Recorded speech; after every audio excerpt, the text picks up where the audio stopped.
Rangpur CCTV camera solar IPS পাওয়ারে আপনাদেরকে স্বাগতম। আজকে আমরা এসেছি রংপুরের টেক্সটাইল মোড়ে সুজন অটোমোবাইল কার মাইক্রোবাসের গ্যারেজে। এখানে একটি 1000 VA Hamko solar IPS set করা হচ্ছে। আপাতত এই সেট 200 ওয়াটের একটি প্যানেল ব্যবহার করা হয়েছে, পরবর্তীতে আরও প্যানেল বাড়ানো হবে। আমরা সেটআপটি করেছি। এই সেটআপে 1000 VA সোলার পিসিইউ কম্বো S1000 মডেলের একটি মেশিন ব্যবহার করা হয়েছে এবং নাভানা ব্র্যান্ডের 130টি 24 মাসের একটি ব্যাটারি ব্যবহার করা হয়েছে। Hamko combo S solar PCU আইপিএসটি একটি পিওর সাইন ওয়েভ টেকনোলজির আইপিএস।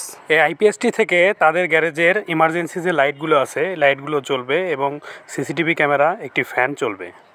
আপনাদের যাদের রংপুরে সিসিটিভি ক্যামেরা আইপিএস এবং সোলার প্রয়োজন বা সোলার আইপিএস প্রয়োজন, তারা চাইলে আমাদের কাছ থেকে IPS solar IPS CCTV camera নিতে পারেন। আমরা রংপুর শহরে এবং শহরের বাইরে বিভিন্ন জেলা উপজেলাগুলোতে IPS solar IPS CCTV camera installation এবং সার্ভিসিং করে দিয়ে থাকি। হামকো কম্বো S1000 মডেলের আইপিএসটিতে রয়েছে ডিজি মোড, যা দ্বারা আপনারা জেনারেটর দিয়ে আইপিএসটি চালাতে পারবেন, এবং রয়েছে বুস্ট চার্জিং অপশন, যা দ্বারা লোডশেডিংয়ের সময় আপনারা অল্প সময়ে দ্রুত ব্যাটারিকে চার্জ করে নিতে পারবেন। আমাদের ঠিকানা শাখাওয়াত এন্টারপ্রাইজ, কেরানীপাড়া চৌরাস্তার মোড়, রংপুর সদর।